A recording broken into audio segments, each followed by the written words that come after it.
सभी दोस्तों को राधे राधे, जय श्री कृष्णा, हर हर महादेव।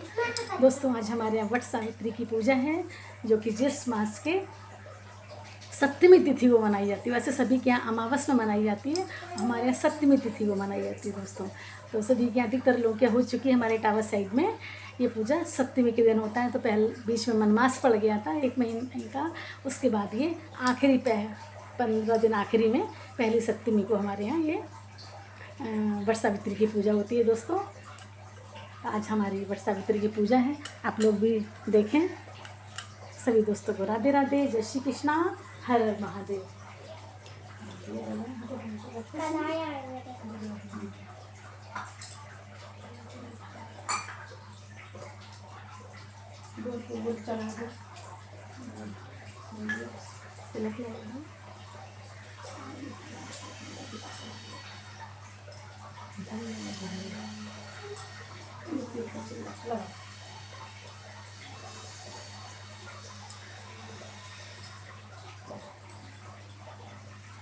दोस्तों मैं छत्तीसगढ़ में हूँ। सभी दोस्तों को जय श्री राधे, जय श्री कृष्णा, हर हर महादेव। दोस्तों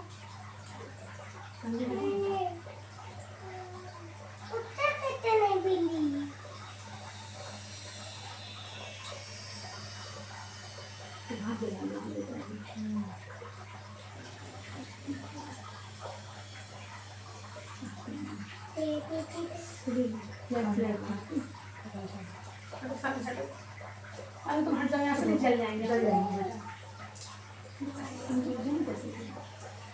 हम मोबाइल बैग पे रखा हुआ था।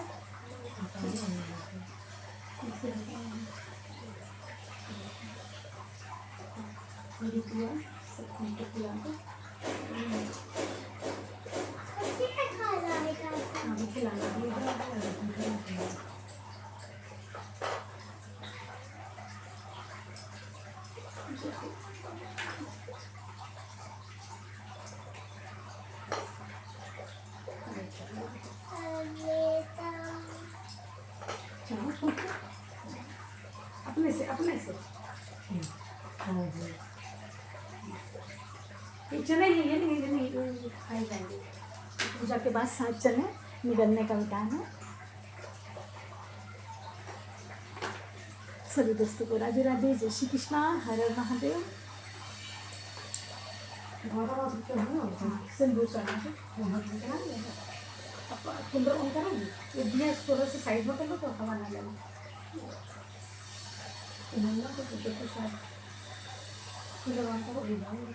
कूलर ऑन कर दो शांति, इसको रख दो।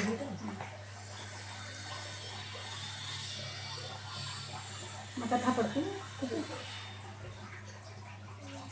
यह स्त्रियों के लिए महत्वपूर्ण व्रत है। मुख्य रूप से व्रत पूजन सौभाग्यवती स्त्रियों का है, क्योंकि सभी प्रकार की स्त्रियां, कुमारी, विवाहिता, सुपुत्रा, कुपुत्रा, विधवा आदि इस व्रत को करती हैं। इस व्रत को करने का विधान त्रयोदशी से पूर्णिमा तक तथा अमावस्या तक है। अमावस्या को ही इस व्रत का नियोजन होता है। इस दिन वट का पूजन होता है। वट मीन्स बरगद का पेड़। इस व्रत को स्त्रियां अखंड सौभाग्यवती रहने की मंगल कामना से करती हैं। प्रातःकाल स्नान आदि से के पश्चात बांस की टोकरी में सप्त धान्य भरकर ब्रह्मा की मूर्ति की स्थापना करके ब्रह्मा के नाम पार्श्व सावित्री की मूर्ति स्थापित करें। इसी प्रकार दूसरी बांस की टोकरी में सत्यवान तथा सावित्री की मूर्तियों की स्थापना करके सभी टोकरियों को वट वृक्ष के नीचे ले जाकर रख दें। फिर ब्रह्मा तथा सावित्री की पूजा करने के पश्चात सावित्री तथा सत्यवान की पूजा करके बड़ की जड़ में पानी देना चाहिए। पूजा के लिए मौली, रोली, कच्चा सूत, भिगोए हुए चने, फूल, धूप तथा जल होना चाहिए। जल से वट वृक्ष को सींचकर उसके तने के चारों ओर कच्चा सूत लपेटकर 3 बार परिक्रमा करनी चाहिए। बड़ के पत्तों के गहने पहनकर वट सावित्री की कथा सुननी चाहिए। भीगे हुए चने का बायना निकालकर नगद रुपये रखकर सासू जी के चरण छूने चाहिए। यदि सास दूर हो तो बायना बनाकर वहाँ भेज देना चाहिए। वट तथा सावित्री के पूजन के बाद रोज पान, सिंदूर तथा कुमकुम से सौभाग्यवती स्त्री के पूजन का भी विधान है।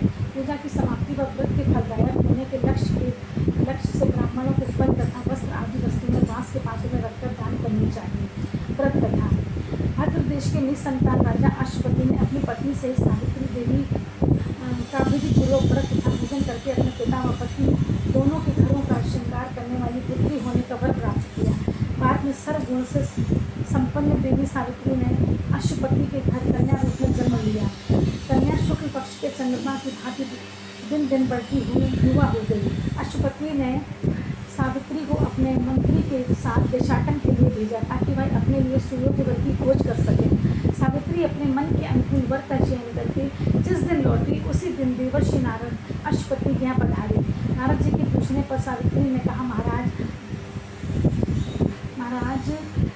धूमसेन जिनका राज्य हर लिया गया है, जो अंधे होकर पत्नी सहित वनों की खाक छानते फिर रहे हैं, उन्हीं के इकलौते पुत्र सत्यवान को भावनात्मक स्तर पर मैंने अपना पति होना स्वीकार कर लिया है।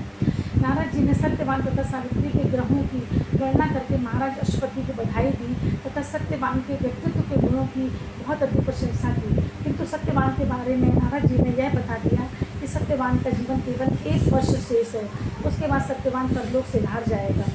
नारद जी के मुख से ऐसे अपशकुन की भविष्यवाणी सुनकर सावित्री के पिता अश्वपति बड़े दुखी हुए और काफ़ी सोच विचार के बाद उन्होंने सावित्री को अन्य वर ढूंढने के लिए कहा।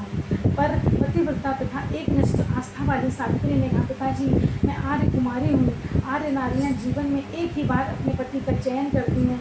मैंने भी सत्यवान का वर्ण कर लिया है।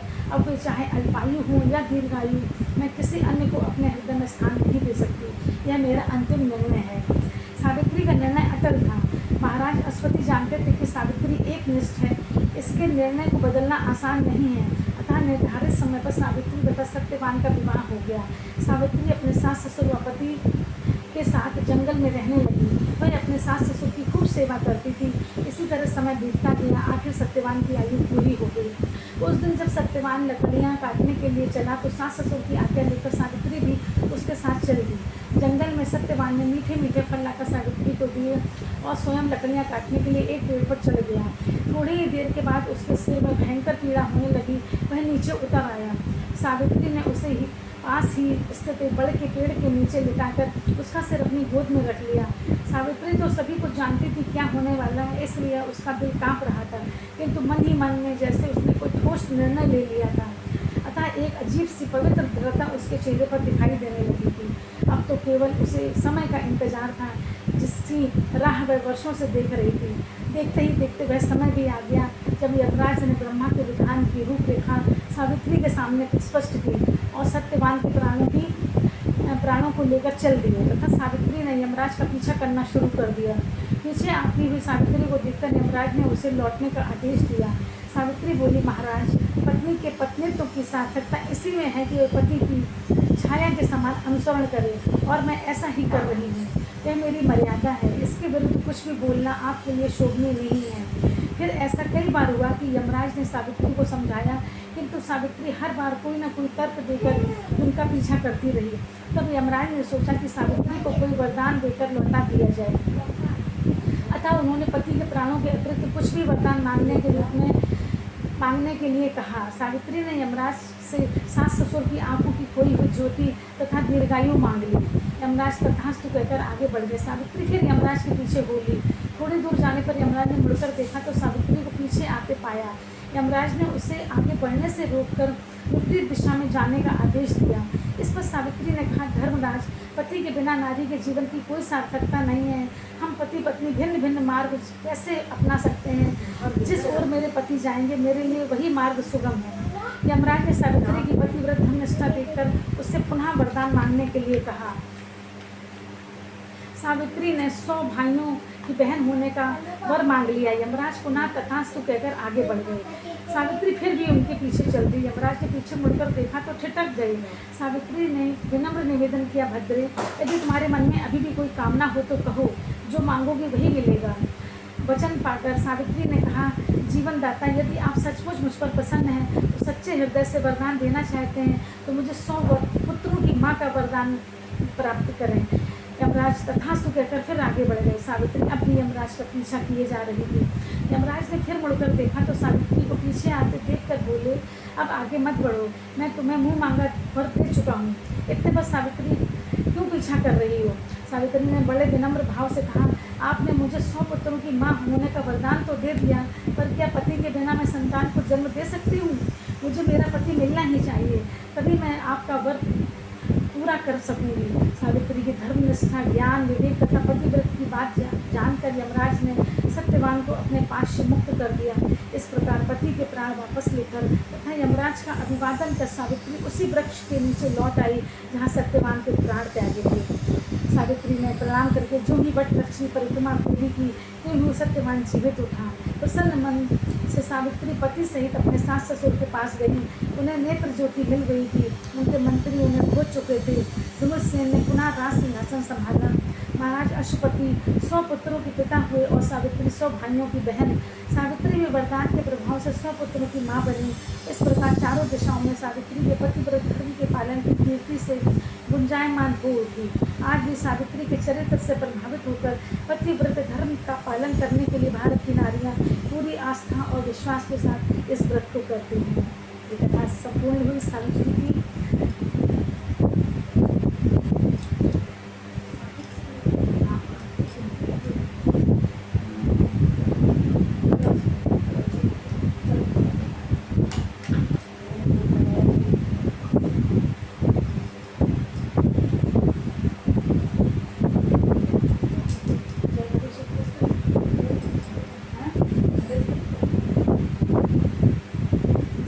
राधे राधे, जय श्री कृष्णा, हर हर महादेव।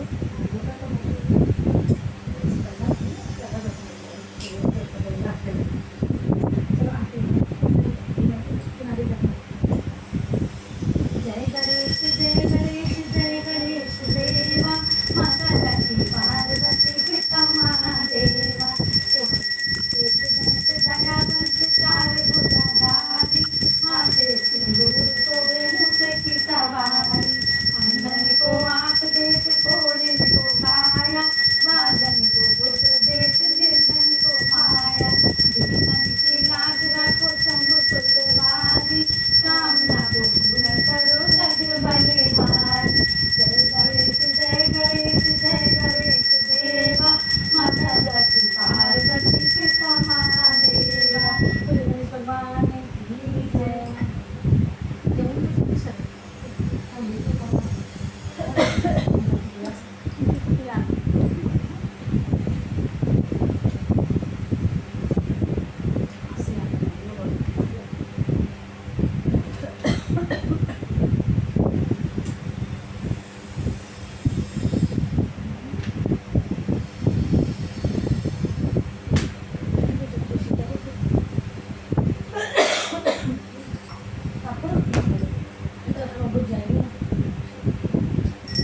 ओम जय जगदीश हरे, स्वामी जय जगदीश हरे। दास जनन के संकट, दास जनन के संकट क्षण में दूर कर। ओम जय जगदीश हरे, जो जावे फल पावे, दुख बिन से मन का। स्वामी दुख बिन से मन का, सुख का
बैठी बैठी कर लो। हाँ, थोड़ा सा आगे बढ़ना पड़ेगा।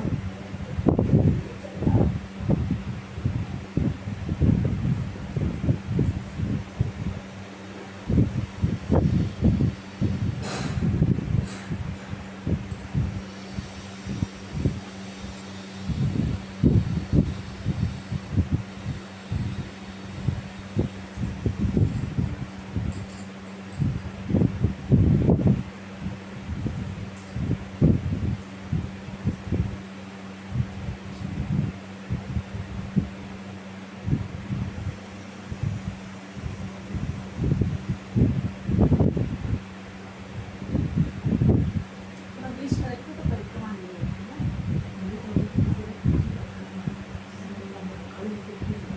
अच्छा, हाँ। इसका नहीं नहीं बैठ के नहीं करेंगे।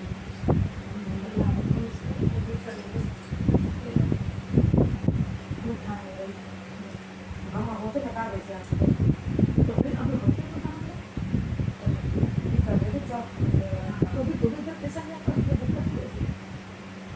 तो यहाँ तक करना है।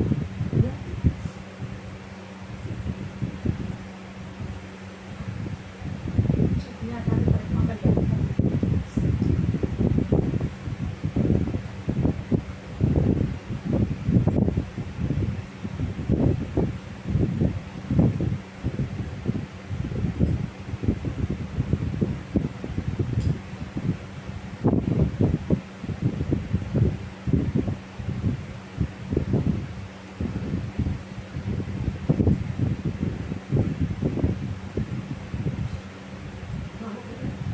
साधु है?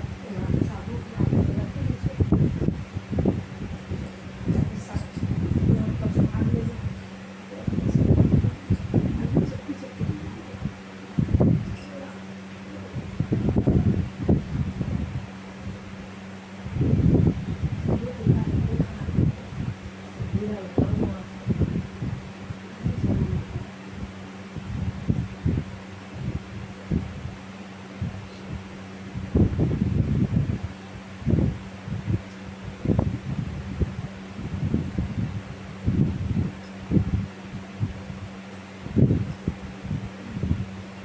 साथ में 5 बार पहले चढ़ा दो, 3 बार ले लो, 3 बार और चढ़ा दो।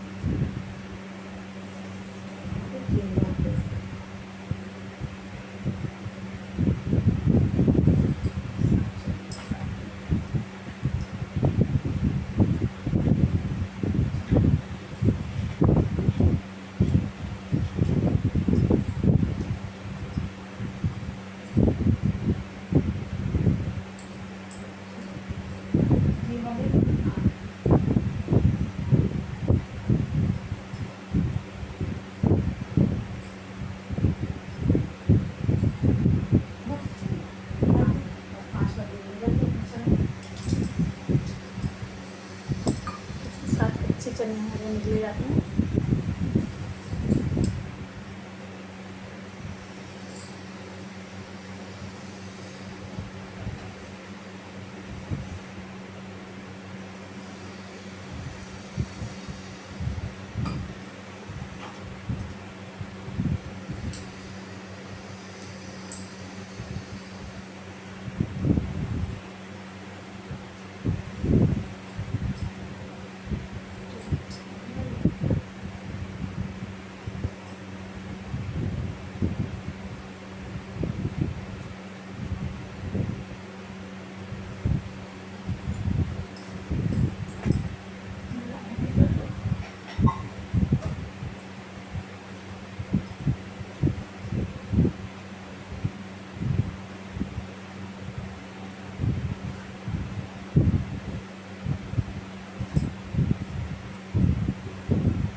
लोग की वजह से सारे बाल हो रहे हैं।